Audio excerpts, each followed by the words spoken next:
Vamos iniciar a leitura do livro Garotas Sábias em um Mundo Selvagem, de Mary Casson, da editora Vida Nova. Rebelde. Ah, sua rebelde, você faz meu coração vibrar, você faz tudo se agitar. The Trogs, 1966. Tenham cuidado com seus procedimentos, para que não sejam insensatas, rebeldes, mas sábias. Efésios 5:15. Desde exibir o corpo em ensaios fotográficos nas praias da Flórida, passando por treinos aeróbicos em pole dances, imitando movimentos de striptease em Los Angeles, até as famigeradas e picantes, ou melhor, eróticas, despedidas de solteira em Manhattan. As garotas estão rebeldes. Muitas coisas outrora consideradas vergonhosas, revista Playboy, garotas de programa, concurso de camiseta molhada e a estética pornô. Agora são adotadas por jovens mulheres como símbolos de empoderamento e liberdade sexual. O videógrafo Joy Francis construiu um império multimilionário em torno de garotas em idade universitária, ou melhor, dos seios delas, que se dispõe a fazer de tudo em frente a uma câmera só para vencer um desafio e ganhar uma camiseta. Sua franquia multimídia Girls Gone Wild, Garotas Rebeldes, ganhou fama e se tornou um fenômeno distintivo da cultura popular. Por mais espantoso que seja o comportamento dessas jovens, o fenômeno da rebeldia não é nada novo. Uma geração atrás, uma banda de rock inglesa chamada The Trogs homenageou a garota rebelde, descolada, pacifistinha, natureba, hippie, amiga de erva e adepta do sexo livre com uma canção que ficou entre as 500 mais famosas de todos os tempos, de acordo com a revista Rolling Stone. Whitney, rebelde. A invenção fortuita da pílula anticoncepcional garantiu que a rebelde poderia deitar e rolar com alguém no banco de trás de uma Volkswagen sem risco de engravidar. A garota rebelde da década de 1920 era aquela que fumava, bebia, dançava e tinha uma atitude leviana e picante. Usava cabelo curto, maquiagem e ia a festas de amassos. Em uma era anterior, a garota rebelde era aquela que não respeitava os limites de recato, recusava-se a usar espartilho e rejeitava pregas e babados. Vestidos e cabelos soltos sinalizavam liberdade sexual. E não nos esqueçamos da garota rebelde do primeiro século, que passava os dias na frente do espelho, enquanto escravas traçavam seu cabelo em penteados tão elaborados e absurdos quanto os que vemos hoje em modelos nas passarelas de Paris.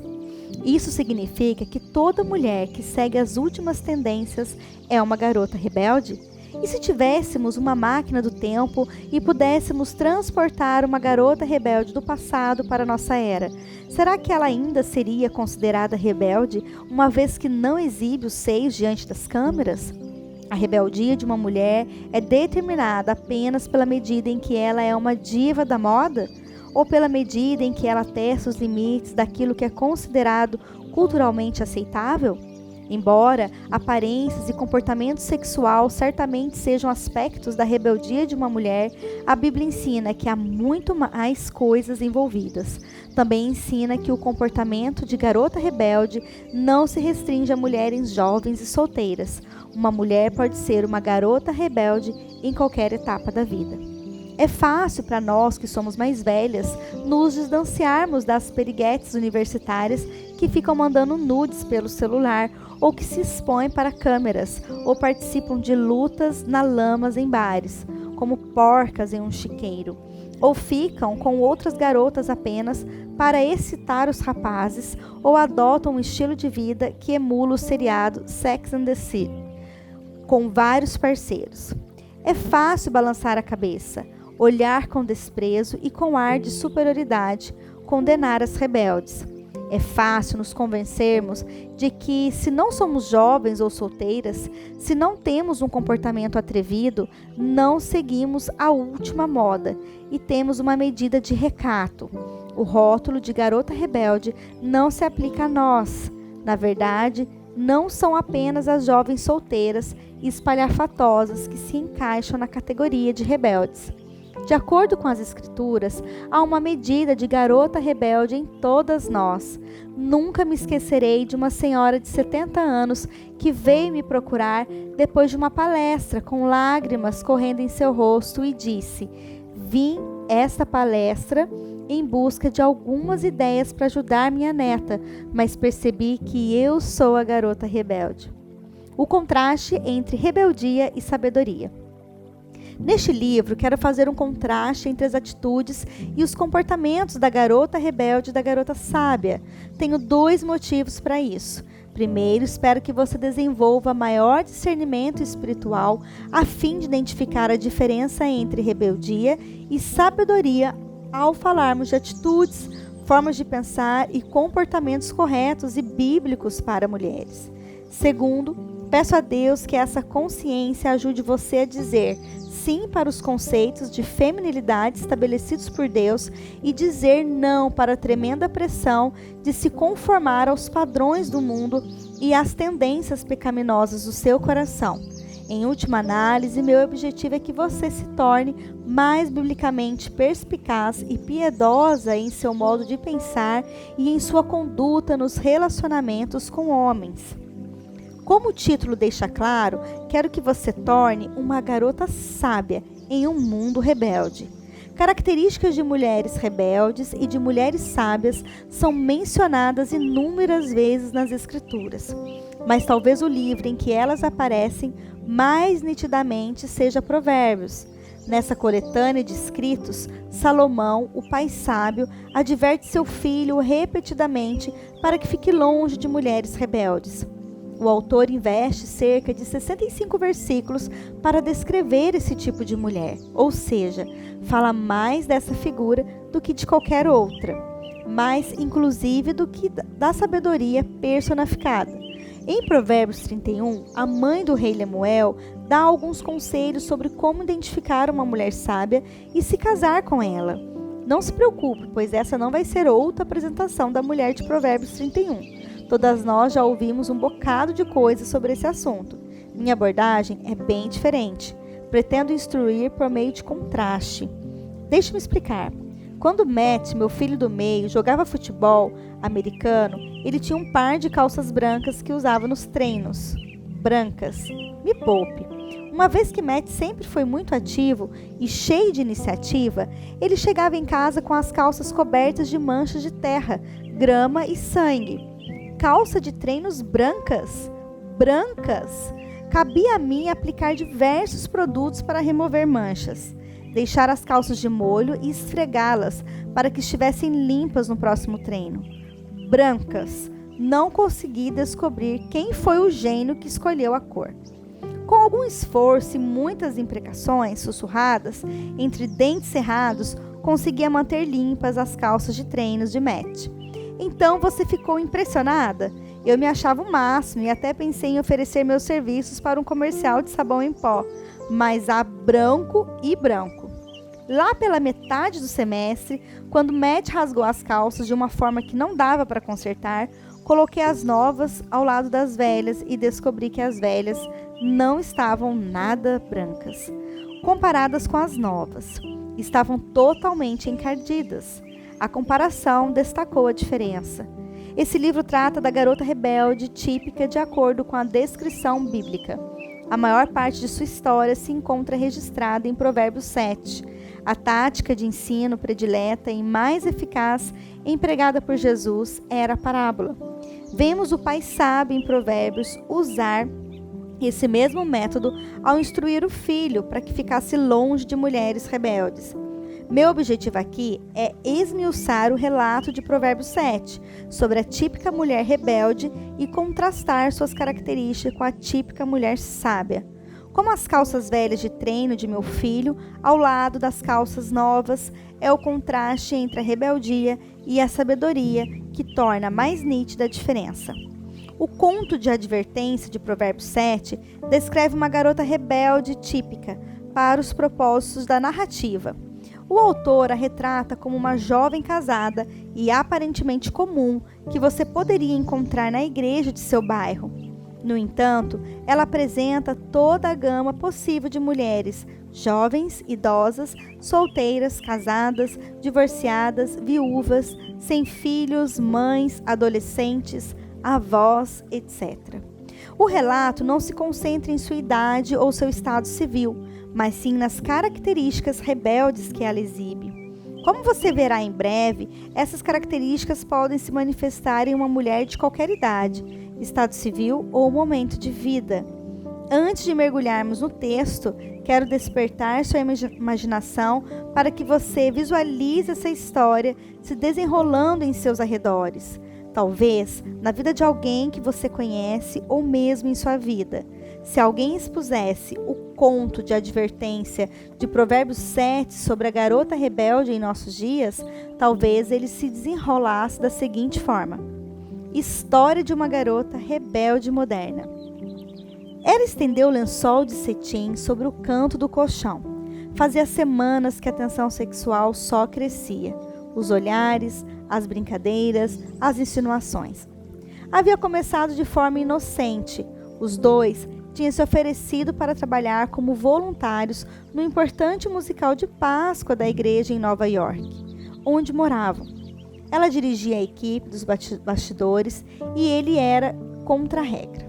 Por sugestão dela, eles saíram meia dúzia de vezes para tomar café ou almoçar e conversar sobre detalhes da produção. Apenas como amigos, é claro.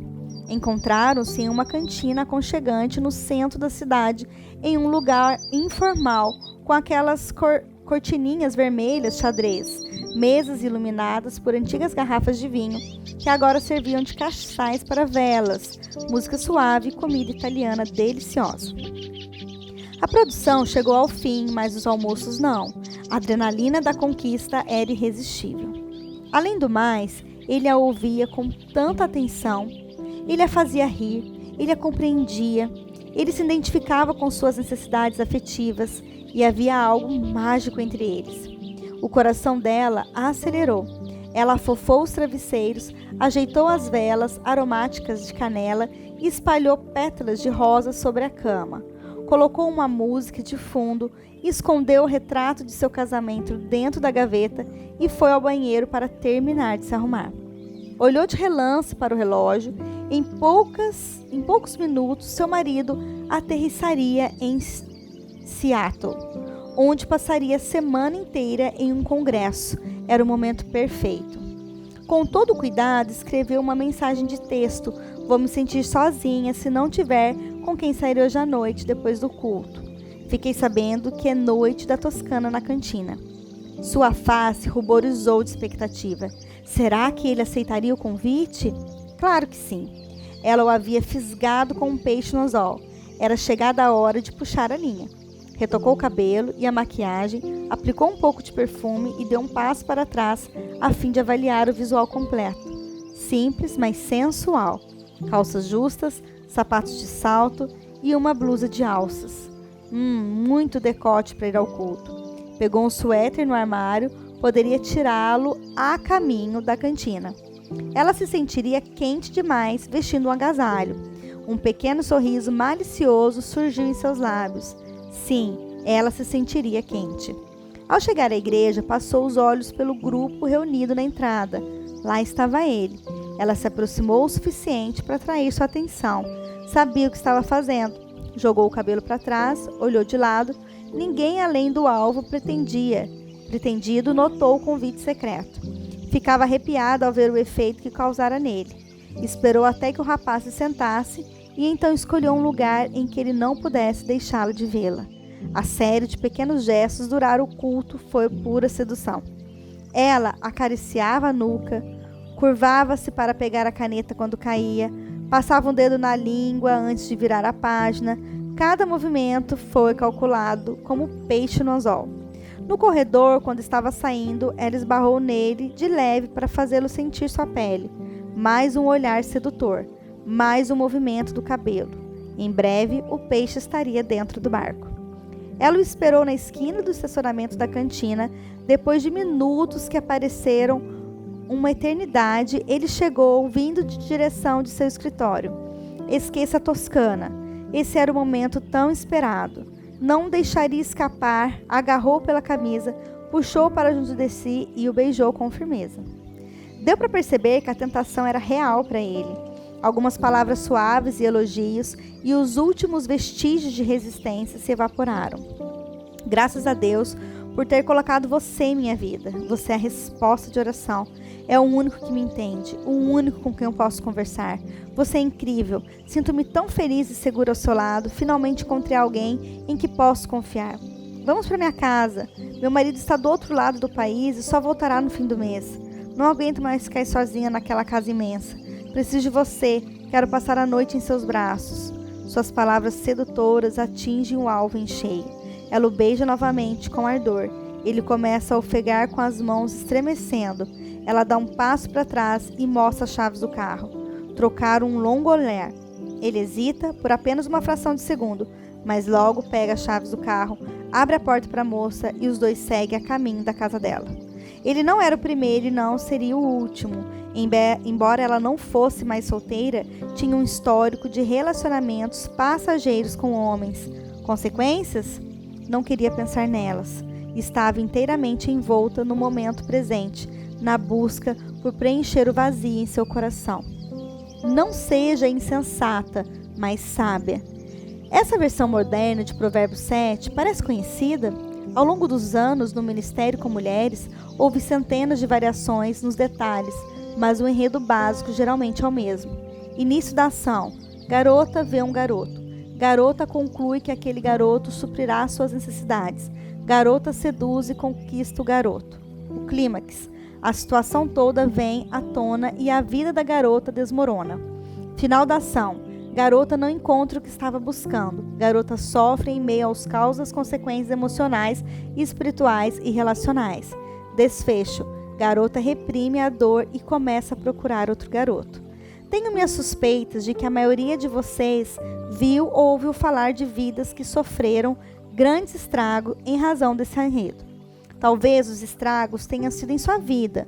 Os detalhes podem ser diferentes, mas para uma infinidade de mulheres, a narrativa de Provérbios 7 não é teórica, é real. O anseio é real, a atração é real, o envolvimento é real, a emoção é real, o pecado é real, o colapso inevitável é real, e a devastação e a dor resultantes são reais. Salomão destaca que, embora esse filme romântico prometera ser doce como mel, quem vive essa história engasga com um gosto horrível que ele deixa na boca. É o sabor de absinto, uma planta de forte sabor amargo que simboliza desespero e tristeza. Provérbios 5:4. Então, por que as mulheres desejam ser protagonistas desse drama enganoso? A Bíblia diz que isso acontece porque elas são rebeldes e não sábias. Duvido que alguém discorde que a sabedoria é um bem de grande valor para as mulheres em seus relacionamentos com homens. Creio que a maioria das mulheres procura ser sábia e não insensata. Um olhar de relance para o estado dos relacionamentos entre homens e mulheres mostra, contudo, que nossa própria sabedoria é lastimavelmente inadequada. Precisamos ser guiadas por uma sabedoria superior. Todos os tesouros da sabedoria e do conhecimento estão escondidos em Cristo Jesus. Colossenses 2:3.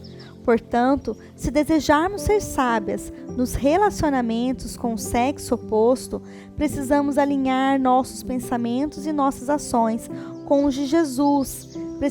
Precisamos seguir suas instruções, e as instruções de Jesus não são apenas bons conselhos. Na mesma categoria dos bons conselhos que recebemos de amigas, parentes, programa de rádio, reality show de televisão, revistas e psicologia popular.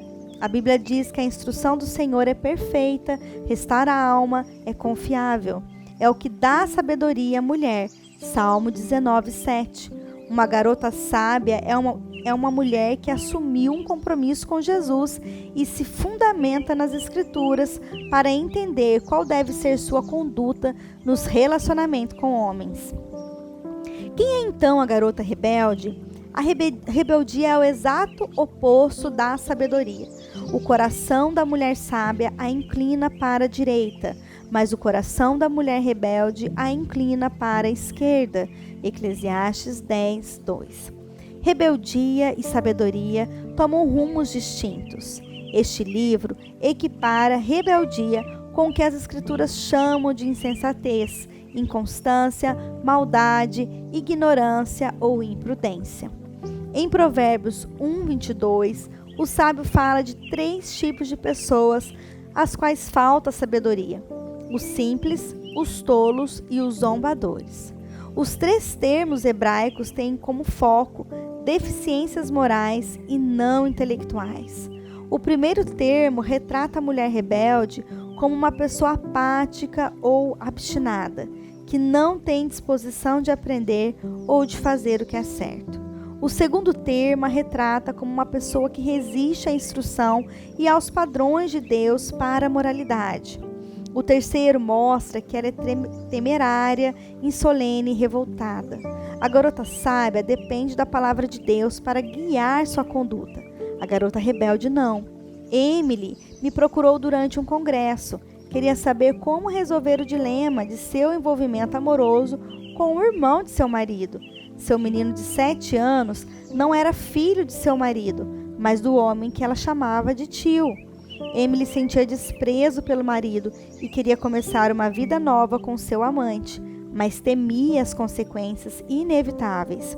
O filho amava o papai e o marido, os pais dele e o restante da família não faziam ideia dessa traição que se arrastava há tantos anos. Emily estava convencida de que havia se casado com o irmão errado e de que era vontade de Deus que ela, seu filho e o par verdadeiro dele formassem uma família. Confesso-me que segurei para não levar as mãos à cabeça e gritar: "Como você pode ser tão tola?" Essa é a ideia que costuma passar para minha cabeça quando ouço as situações impossíveis em que as mulheres se colocam. Nunca dizemos: "Como você pode ser tão sábia?" É sempre: "Como você pode ser tão tola?" Esse é o problema. O pecado nos faz tolas e não estou isenta desse mal. Você também não está. Nenhuma de nós está isenta da suposição arrogante de que é esperto o suficiente para decidir como deve viver. Somos rebeldes quando desconsideramos Deus e confiamos nos conselhos do mundo ou naquilo que parece correto em nossos olhos. Esse foi o erro de Eva, a primeira garota rebelde, que seguiu sua intuição em vez de confiar em Deus e lhe obedecer.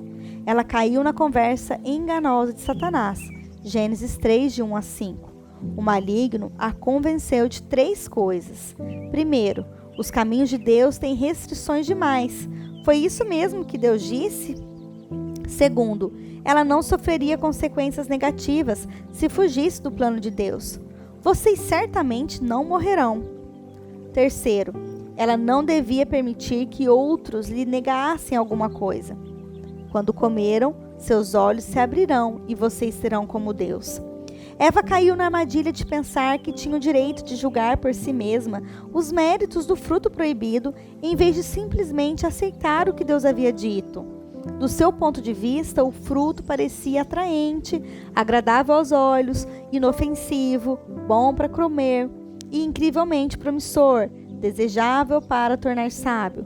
Portanto, ela deu uma mordida. Quantas vezes o maligno usou esse mesmo artifício? Quantas vezes mulheres caíram na armadilha de imaginar que o pecado era atraente, inofensivo e promissor? Quantas vezes você caiu nessa armadilha? Eva não fazia ideia do quanto as consequências de sua escolha seriam horrendas, dolorosas e mortais em sua vida, em seu relacionamento com Deus, com seu marido, com seus filhos e netos e na vida de todos os seres humanos que já viveram. Ela deu uma mordida porque Satanás a convenceu de que o fruto era doce. Infelizmente, porém, daquele dia em diante, amargor e tragédia tomaram conta de sua vida. Somos todas filhas de Eva. Todas nós nascemos com a tendência de ser garotas rebeldes. A maioria de nós experimentou amargor, sofrimento e até morte em nossos relacionamentos. Essa é a má notícia. A boa notícia é que temos algo infinitamente mais precioso do que Eva tinha. Graças ao sacrifício redentor de Jesus Cristo na cruz, quem crê nele recebe a dádiva da habitação do Espírito Santo de Deus em seu coração e, consequentemente, a capacidade sobrenatural de discernir e seguir o caminho da sabedoria. A graça de Deus é maior do que todo o nosso pecado. O poder de Cristo pode transformar até a rebelde mais problemática e perdida em uma garota sábia. A garota rebelde de Provérbios 7. Antes de tratarmos 20 pontos de contraste com a garota sábia e a garota rebelde, eu gostaria que você lesse o texto da forma que está nas Escrituras. Como sempre, a palavra inspirada de Deus é repleta de significados e instruções que nenhuma paráfrase pode imitar. Voltaremos a essa passagem repetidamente no restante do livro, portanto, leia com calma e atenção. Pode ser interessante até mesmo ler 2 ou 3 vezes. Dê atenção à minha sabedoria. Incline os ouvidos para meu discernimento. Os seus pés, da mulher rebelde, descem para a morte. Seus passos seguem um caminho para o Sheol, e ela não reflete sobre o caminho da vida. Suas veredas são tortuosas e não sabe disso. Da janela de minha casa, olhei pela treliça e vi entre os simples, no meio dos jovens, um rapaz sem juízo, caminhando pela rua, próxima à esquina onde ela mora, andando em direção à sua casa no crepúsculo, ao entardecer, na hora da noite da escuridão. E eis que ela se encontra com ele, vestida como prostituta, astuta de coração. Ela é espalhafatosa e rebelde. Seus pés nunca param em casa. Uma hora na rua, outra na praça. Em cada esquina ela fica à espreita. Ela o agarra e beija, e com o rosto impudente lhe diz: tive de oferecer sacrifícios, e hoje cumprirei meus votos. Saí à sua procura, busquei-o ansiosamente e o encontrei. Estendi cobertas sobre meu leito, lençóis coloridos de linho egípcio, perfumei minha cama com mirra, aloés e canela. Venha, vamos nos saciar de amor até o amanhecer. Deliciemo-nos com amor, pois meu marido não está em casa. Partiu para uma longa viagem. Levou consigo uma bolsa cheia de dinheiro. Voltará para casa na lua cheia. Com muitas palavras sedutoras, ela o persuade, com lisonja e convence. De imediato ele a segue como boi rumo ao matadouro, ou como o cervo corre em direção à armadilha, até uma flecha lhe atravessar o fígado. Como o pássaro que se apressa para o laço, ele não sabe que lhe custará a vida. E agora, ó filhos, ouçam-me e deem atenção às palavras de minha boca. Não deixem que seu coração se desvie para os caminhos dela. Não se perca em suas veredas, pois ela derrubou muitas vítimas, e os que matou são grande multidão. A casa dela é caminho para o Sheol, e que desce aos aposentos da morte. Provérbios 5, de 1 a 5 e 6, e Provérbios 7, de 6 a 27. Nos 20 capítulos a seguir, vamos tratar de cada frase desses versículos. Elas trazem ricas instruções para as mulheres de hoje. Como seria bom se você pudesse atravessar as páginas desse livro e aconchegar-se em meu sofá para conversarmos sobre feminilidade. Eu lhe serviria uma xícara de meu chá predileto e teríamos um belo papo. Tenho um lugar especial em meu coração para você e todas as filhas, irmãs e mães dessa geração. É como se tivéssemos perdido o rumo e não fizéssemos ideia de quem somos ou de como devemos viver. Tanta de nós estão lidando com problemas, disfunções, dores e confusões decorrentes de escolher a vida rebelde. O narrador onisciente de passagens sobre a rebelde em Provérbios 7 poderia facilmente estar descrevendo todas as rebeldes da presente geração, exceto pela moda e a tecnologia, pouca coisa mudou. Os pontos de contrastes entre rebeldia e sabedoria são os mesmos. A sabedoria personificada ainda chama. Ela chama na rua, ergue a voz nas praças, nas esquinas de ruas barulhentas, ele clama. Nas portas da cidade, ele fala e chama mulheres para ouvir. A rebelde de Provérbios e todas as suas amigas insensatas a ignoram. A garota sábia, Entretanto, presta grande atenção. Se você for sábia, ouvirá as palavras de sabedoria das Escrituras, a fim de descobrir quem você é e como deve viver. Você entenderá que a sabedoria é melhor do que joias, e de tudo o que é desejável, nada se compara a ela. Provérbios 8:11.